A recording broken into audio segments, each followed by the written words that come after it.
দেউলটি যাওয়ার উদ্দেশ্যে। কিন্তু দাঁড়াও, এখানেই আছে একটা টুইস্ট। আমরা দেউলটি না গিয়ে তখন ঠিক করলাম যাব আমরা দীঘা। হ্যাঁ, আমাদের এখান থেকে দীঘা 4 ঘন্টার মতন রাস্তা পড়ে।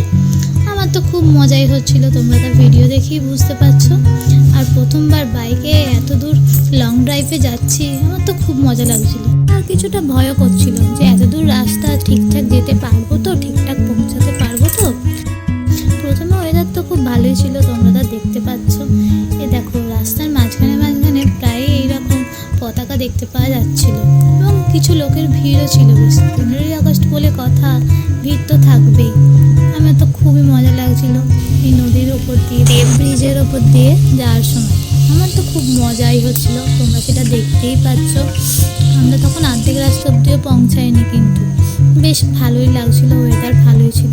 কিন্তু হঠাৎ করেই তার মাঝখানে ওয়েদারটা গেল খারাপ হয়, প্রচণ্ড বৃষ্টি হচ্ছিল। দেখতেই পাচ্ছ আমার কর্তামশাই রেনকোট পরে নিয়েছে, কিন্তু দুর্ভাগ্যের ব্যাপার আমি রেনকোট নিয়ে যাইনি, তাই অগত্যা আমাকে ভিজতেই হচ্ছিল। কিন্তু মজা বেশ লাগছিল, ভিজি আর যাই হোক। আফটার অল দীঘা যাচ্ছি, 6 বছর পর আমি দীঘা যাচ্ছি, আমার তো খুবই ভালো লাগছিল। সবার কিছুটা আমাদের গাড়িটা গেল খারাপ হয়, গাড়ি সারাতে এলো, কিছু করার নেই। তারপর অবশেষে দেখা মিলল দীঘার বিশ্ব বাংলা গেটের। দেখতেই পাচ্ছ আমরা সেই গেট ক্রস করছি। 4 ঘন্টা পর অবশেষে আমরা পৌঁছলাম ওল্ড দীঘা সি বিচে। আমাদের মুখের তা আনন্দ দেখে তোমরা বুঝতেই পারছো কী যে মজা হচ্ছিল আমাদের সমুদ্র দেখে। আমার কর্তামশাই তো প্রথমবার দীঘা গেল, আমি যতবার দীঘা গেছি, কিন্তু আমার কর্তামশাইয়ের জন্য এটা ফার্স্ট টাইম। আমাদের তো খুব মজা হচ্ছিল। সে আমাদের ঢেউ এসে আমাদের তো অর্ধেক ভিজিয়ে দিয়েছিল, যাকে সেসব কথা বাদ দিলাম না।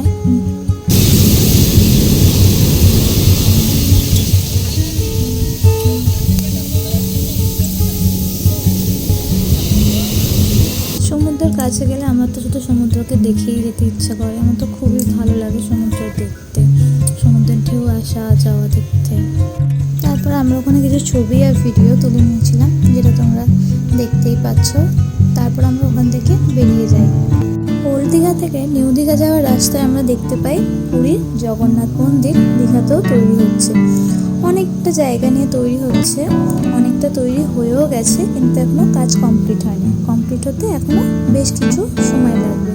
এরপর যখন আসবো হয়তো দেখতে পারবো কাজটা কমপ্লিট হয়ে গেছে। নিউ দীঘা সি বিচে বেশ ভিড়, যার জন্য আমরা নামতে পারিনি সি বিচে। এবং তখন 5টা বেজে গেছিলো, আমাদের প্রচুর খিদে পেয়ে গেছিলো, তাই আমরা ওখানে একটা রেস্টুরেন্ট থেকে ঝটপট 2 প্লেট বিরিয়ানি অর্ডার করে দিই। বিরিয়ানিটা খেতে ভালোই ছিল, তবে মিষ্টি প্রকৃতির ছিল বিরিয়ানিটা। তারপর এই দোকানগুলো থেকে আমরা বাড়ির জন্য টুকটাক কিছু জিনিস কিনে নিই। মন্দারমণি যাওয়ার জন্য আমরা বেরিয়ে পড়ি। তখন অলরেডি ঘড়ির কাঁটা 6টা ছুঁয়েছে। তাও আমরা দীঘা গেছি, মন্দারমণি ঘুরবো না, সেটা কি হয়? যখন আমরা বাইকেই গেছি তাহলে আমরা চলেই গেলাম মন্দারমণি যাওয়ার জন্য। দীঘার মন্দারমণির জলের মধ্যে বেশ পার্থক্য আছে। দীঘার জল ঘোলাটে, কিন্তু মন্দারমণির জল ফ্রেশ। দেখতেই পাচ্ছ আমি কিছু ভিডিও করে নিয়েছি ওখানেতে, কারণ আমার খুব ভালো লাগছিলো। আমি বেশ কিছু ঝিনুকও করিয়েছিলাম ওখান থেকে। কিনে নেওয়া যাক আমার কর্তামশাই সাডেন দীঘার মন্দারমণি এসে কেমন লাগলো, কেমন এক্সপিরিয়েন্স হলো সাডেনলি বেড়াতে এসে?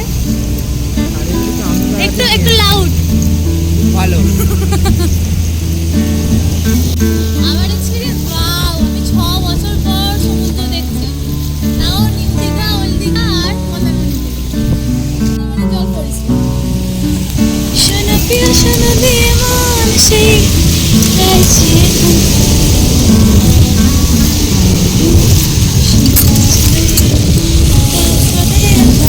গানও করছিলাম, তা তোমরা বেশি শুনতে পাচ্ছ। এবারে বাড়ি ফেরার পালা। আমরা বেরিয়ে পড়লাম, তখন প্রায় 6:30 বাজে। কোলাঘাট পৌঁছতে পৌঁছতে আমাদের রাত 9:15 বেজে গিয়েছিল। ও মাঝখানে আমরা একটু চাও খেয়েছিলাম। তারপর বাড়ি আসতে আসতে আমরা 10টার মধ্যে বাড়ি পৌঁছে গিয়েছিলাম। তোমরা জানিও কেমন লাগলো একদিনের দীঘা মন্দারমণি ঘোরা। Thanks for watching.